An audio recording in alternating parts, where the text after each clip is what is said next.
welcome to another edition of the Fly Talk TV podcast. It's your boy RIC LUV, and we back with another one. This is a special edition, man. You know what I'm saying? We calling this edition Views of a Vet.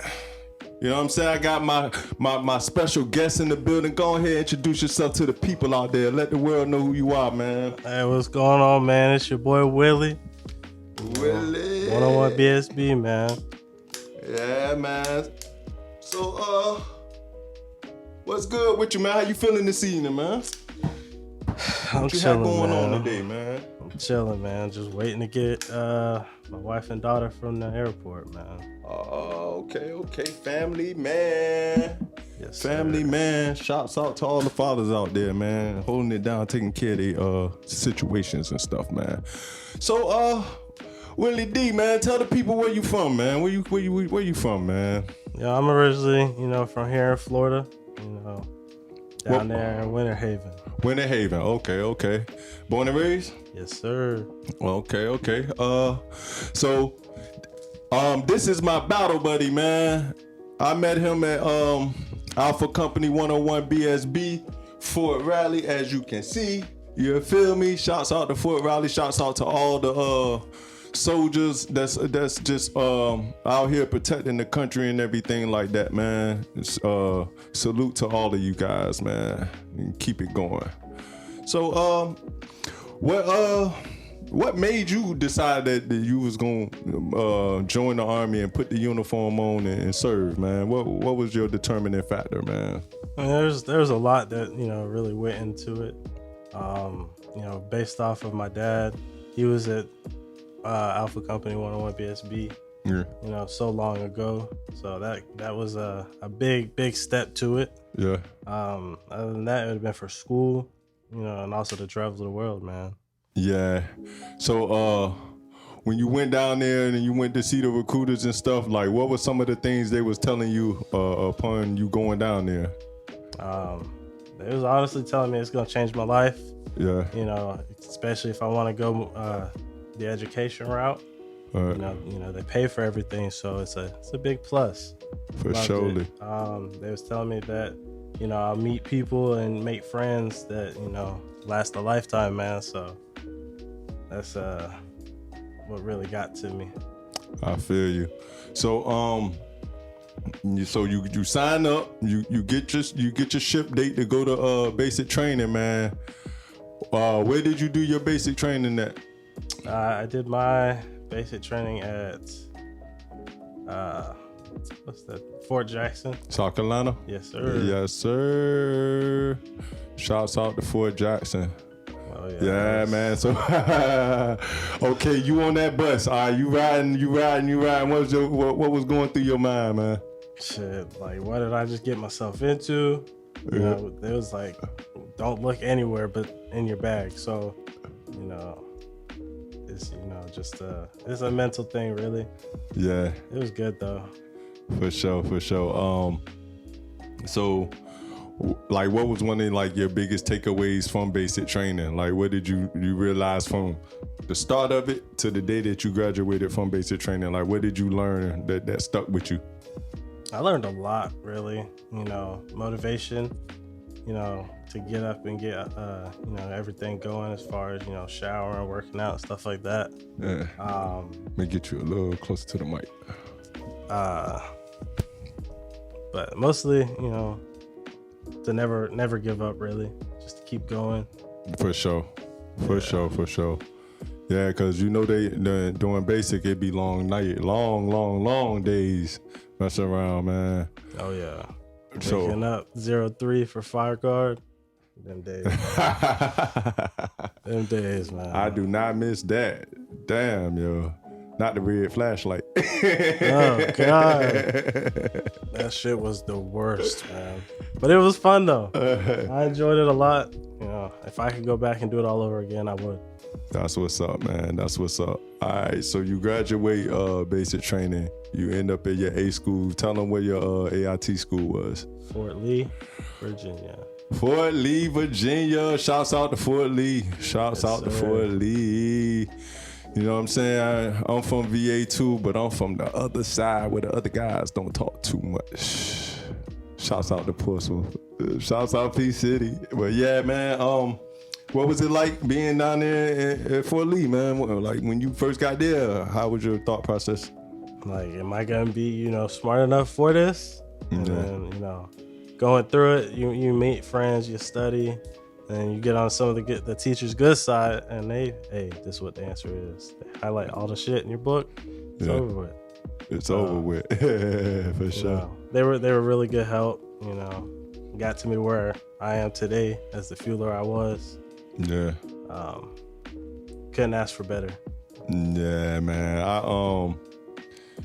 My only thing I hated doing AIT was waiting in line for child. I hated that, yo. Man. Y'all, check the line. Check the line out, man. This is what we had to go through. Man. Crazy, right? This one drill sergeant wouldn't even let us go in. You know, another thing used to get me, like while I be waiting, right? You had the cooks coming in for their shifts. They civilians, so they'll be smoking and shit, and I'd be like, "Yo, let me hit that cigarette. Let me hit that cigarette." In my head, I'm like, "Man, why y'all doing this to me, man?" But yeah, okay, so you do your A school, man. You knock that out. Where did you think that you was gonna get stationed? Where did you want to get stationed? I wanted Germany or Hawaii first. Germany or Hawaii first. That's what I wanted first. So when it came down to where you was going, what was you thinking when they told you where you was gonna be going? When I seen where I was going, man, I literally looked at it and was like, "What's in Fort Riley?" And one of the school teachers that I had, he came from Fort Riley. Okay. And he was like, "Don't worry about it. You gonna have fun." I was like, "What does that mean?" He was like, "Don't worry about it." And I got to Fort Riley. It was great. Loved it. You know what my sergeant told me when I was there, but he said, "Oh, you going to Kansas? Bunch of meth labs." I'm like, that sounds like yep, sounds like something exactly like a drill sergeant would say. Shouts out Sergeant P. Who else? Sergeant P. Sergeant Boydash, drill Sergeant Boydash. You damn right. He said, "Don't let me invite you to my dojo." Yeah, man, that was definitely like that made me feel like like I was fresh out of high school again. I was a little old head when I got in, so being in that environment, like that made me feel like a kid, kind of sort of like just reaching 18, 19. So I enjoyed the experience too. So okay. Fort Riley, you in Fort Riley right now. You in reception. What's your thought process while you in reception? It's going quick. It was like, hey, we going to Europe in like 2 months, so we're pushing you through really fast. Yeah, they got you straight to the unit, got you processed, got you everything. Ready to work. Nah. I remember, all I can remember from from reception, it was cold as fuck. It was very, very cold, and the toilets wasn't working. So that building they had to shut down, and they moved us to the other building. But that building, it was it was 4 to a room, 2 bunk beds per room, and 1 bathroom, and it was 2 rooms in there, so it was 8 people all in there together. So I tried my best to just stay gone as much as I could, and yeah, that was wild. But that was my first time going out in Kansas, though. I went out, man. I'm with like a couple people. I'm like 3 or 4 people, and they like mid to early 20s. So I'm telling them, I'm like, look, y'all, we just getting here. We gonna have a good time, but don't do nothing crazy tonight. Y'all gotta be on y'all P's and Q's tonight, man. I ain't trying to get in nothing. I just got here, bruh. Tell me why I woke up the next morning drunk all up. They had to take care of my ass, yo. They woke me up like, bro, you tried to fight the bouncer, dog. The bouncer almost put us out behind you. I'm like, what? Dog, they like, bro, you lost your wallet, bro. It was just wild, man. It was a wild night, bro. I was like, damn, they said, nigga, you sitting here trying to tell us to goddamn be on point. We had to take care of you. So I was like, boy, that's because that hen dog, I ain't had that hen dog coming from basic training in AIT. It's been a minute. I had to get back used to it. Shit. I was out drinking the other day and I hit some Henny and I was like, that's what that was. Mm-hmm. So all right, now you at the company. You made it to Alpha Company 101 BSB. What was that like for you? I mean, it was a lot real fast. You Yeah. know, because they were like, hey, we're leaving in 2 months, so you gotta get all your stuff and, you know, be ready to go. And have my room cleared out, which I had just got into as well. Mm-hmm. So I had to have all that stuff done before we shipped out. So I didn't really get a whole lot to, you know, like to really see the area and explore do around. anything. So yeah, I had to wait. I was doing joint missions to South Carolina, like on the joint base to put all the stuff on Railhead, me and Son Brown. So I got a question. I'm gonna see if you remember. You remember what I told you when we first met? Do I remember what you told me? I do not. I do not. I told you, I was like, bro, I already could tell you got potential, but you gotta, if you stick by me, I'll make sure you be good. You know what I mean? And yeah, so we pack all this stuff up and we get ready to ship over. So had you ever been out of the country before that? Nope.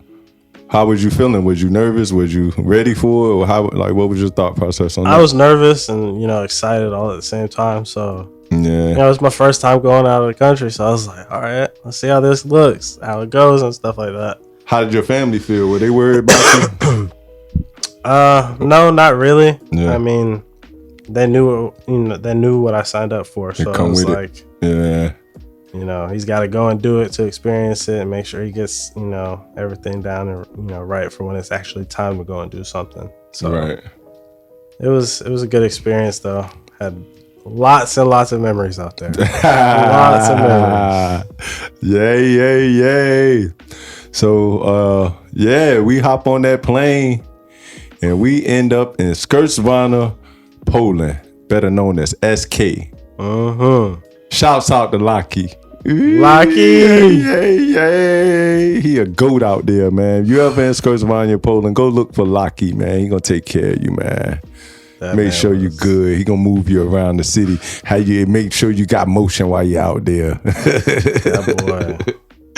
So what was your thoughts when we first get to the bees, when we got to the bees? Like, I was like, okay, well, they don't look big enough to have, you know, rooms for just everybody. So we're gonna be in bays, and it was kind of crowded. I ain't gonna lie to you, it was crowded. Yeah. But you know, we made it work and stuff like that, so it wasn't too bad. You know, everybody's gotta embrace the suck. You know how it go. You know how it goes. Might as well get it done and over with. You remember some of the places you went while we were over there? I went to Poets, yeah. Torrin, yeah. What was that one that was super, super far away? I can't remember. I can't remember. I know what you're talking about though. Cause it was the overnight mission. Yeah. Where you stay. Damn, I can't even remember. I know what you're talking about though. But like, not Zalana Gore. Ooh, I used to like Zalana Gore. Had some good times there too. Damn right. That was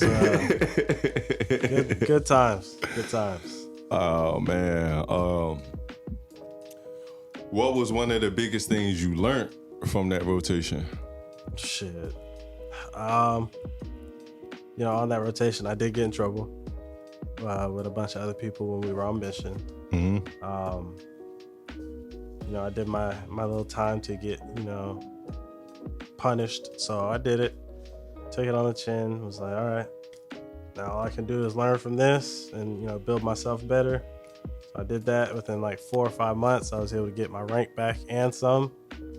And then went to the promotion board, got my P status, and became a corporal not too long after.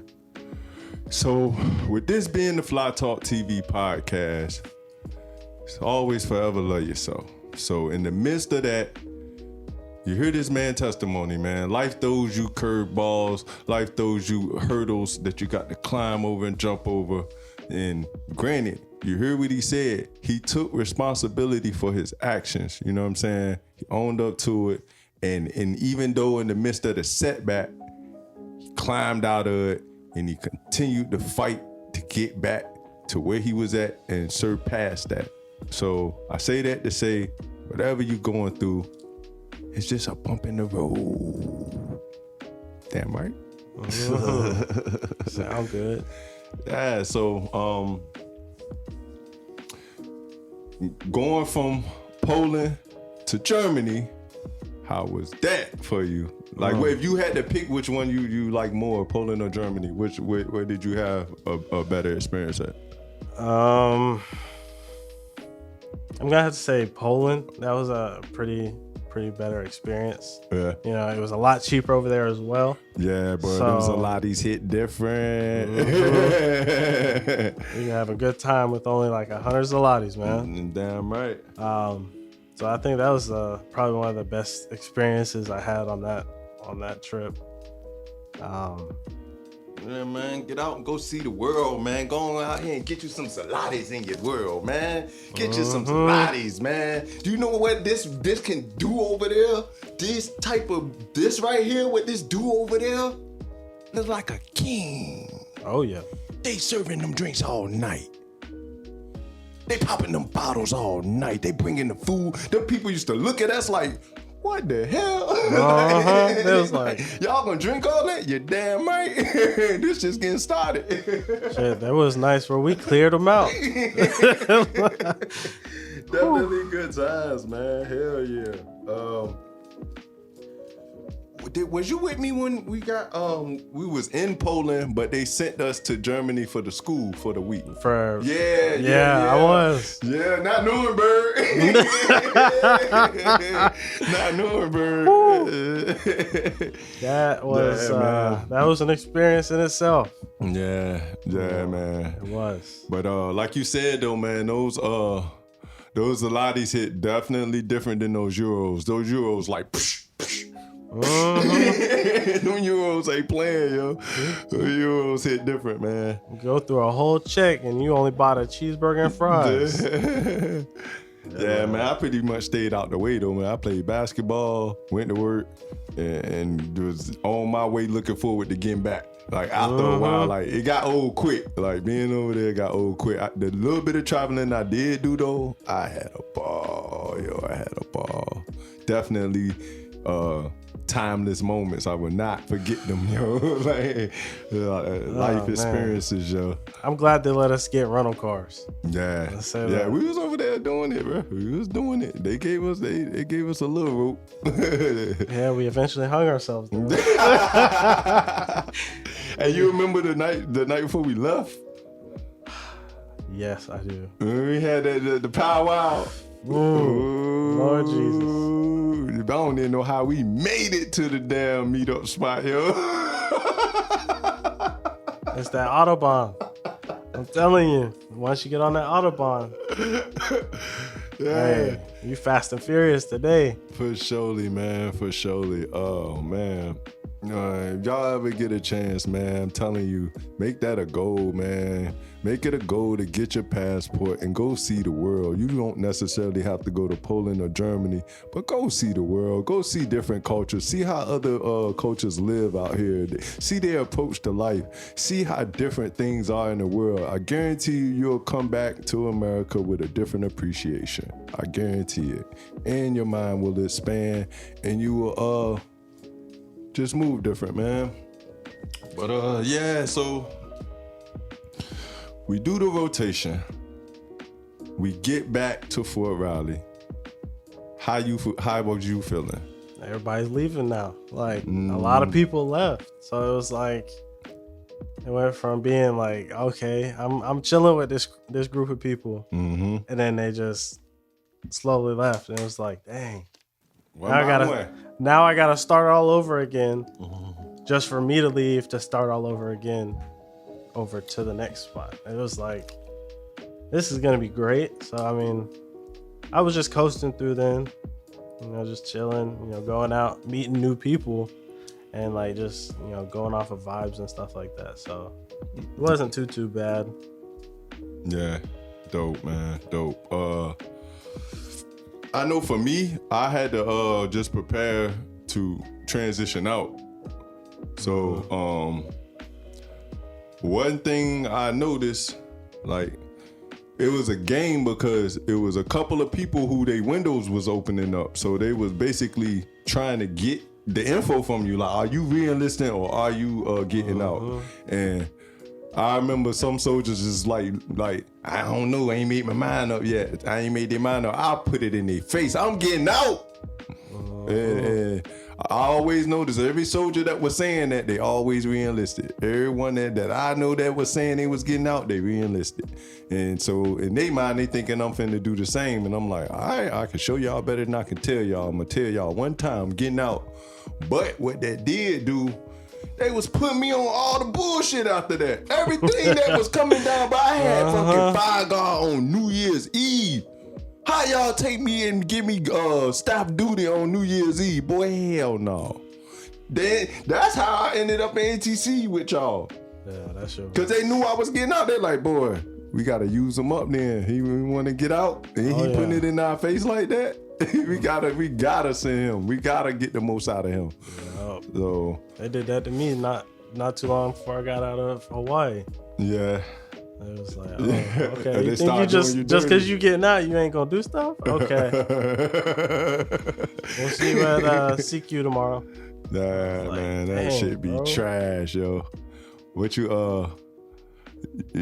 remember about the barracks parties? Man, there was a barracks party every weekend. Not even kidding. Every weekend. So it was like. Shouts out to all the soldiers in the bees. 88, man, 88. 88. Boy, nah. Yeah, no, man. I ain't even go there. I ain't going there. That shit was so natural. Oh, shit. So, I don't know, man. So you when was your ETS date to go? The PCS date to go to Hawaii. It was like January 20th, I think. I was supposed to get here. And I did like the 2 weeks in quarantine. And then I was here. I was at my unit. What you was thinking when you touched down in Hawaii, like getting off the plane and all? I was so confused. I didn't know where to go. I was like, I don't see anybody that I know, nor anybody that's in uniform. So it was like, that's wild. They say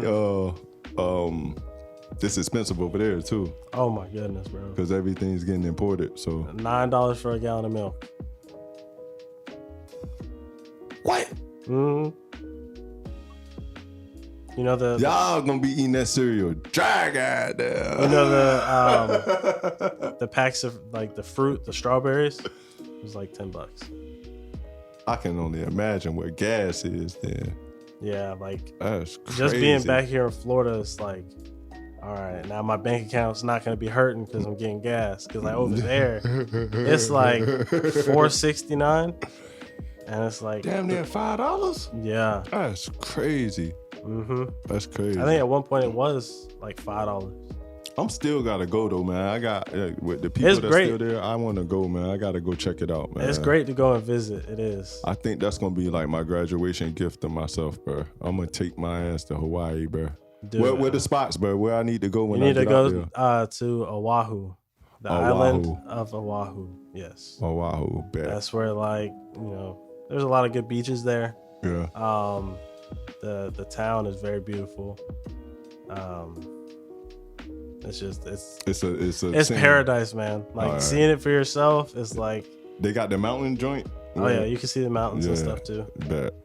It's real nice. Like I could go out in my backyard when I was over there and turn to my right and there's mountains. And it was That's like, wild. It was nice to go and see sometimes. Did you ever run into Fowler? Yes, I did. Yeah, Yes, shouts I out did. Fowler, man. Shouts out my boy, man. He's still walking them K9s.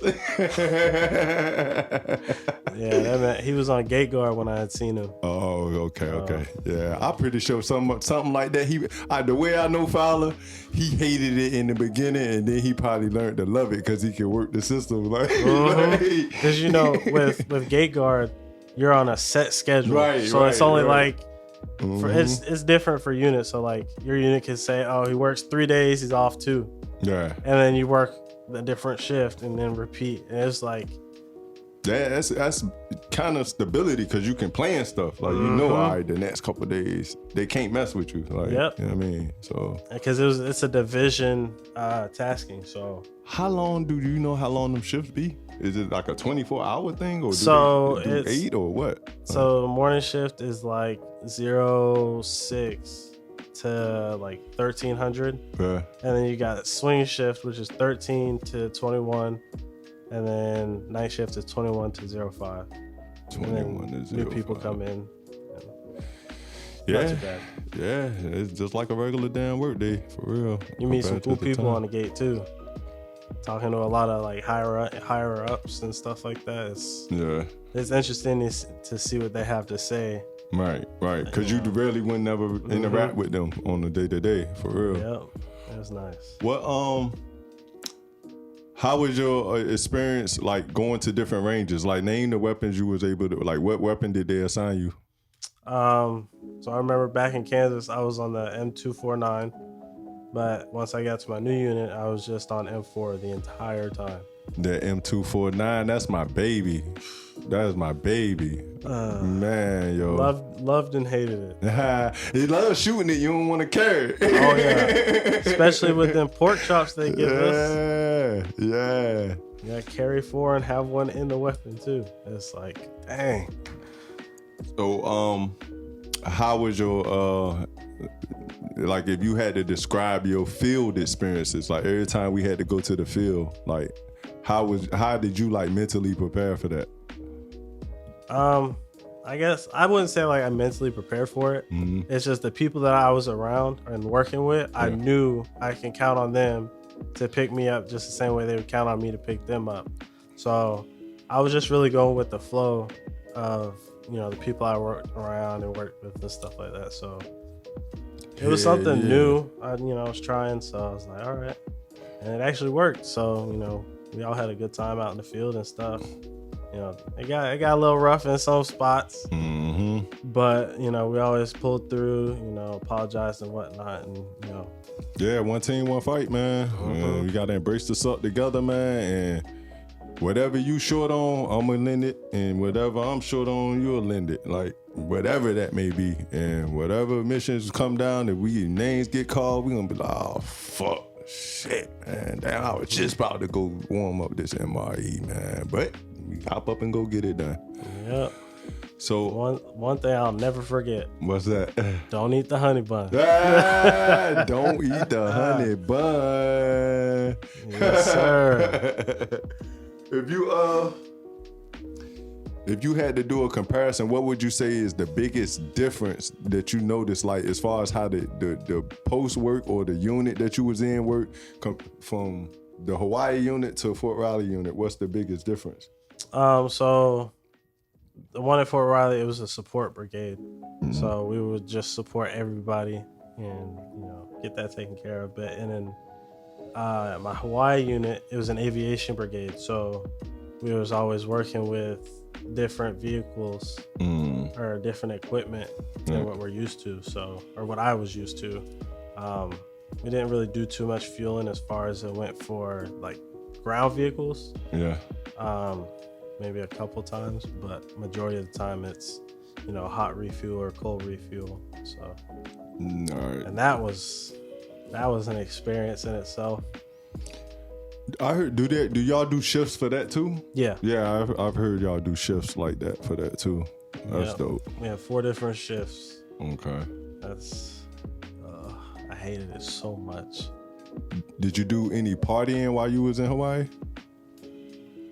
Or it was I wouldn't really say it was partying because it wasn't nothing like Kansas. Okay. Nothing like Kansas. Not Tubbies and Tates. Damn right. Mm-hmm. It wasn't nothing like that.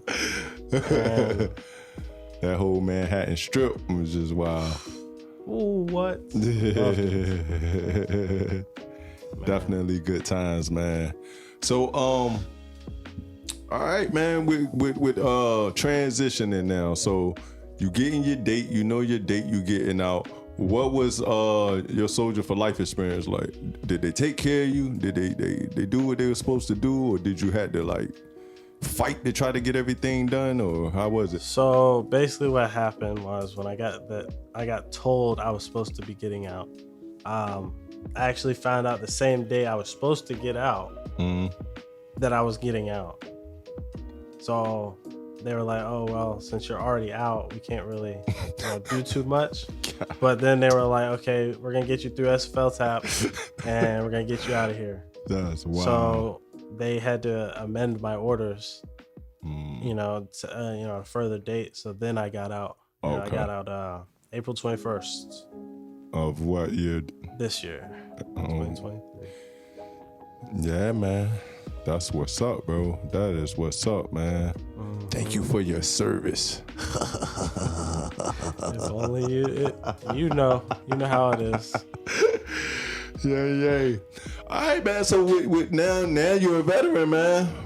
So like I said, this is views from a vet, man. How does it feel? How does it feel, man? What, to be out? Yeah, to not have to show up for 0630 PT, to not have to be 09 work call, to not have to go to the field, to not have to clean your weapon, to not have to go do all these SFL tap, do all this computer courses and all like that. How does it feel to not have to go park a truck to move it, to say, oh, let's put it right here and put chop blocks on it and all like that?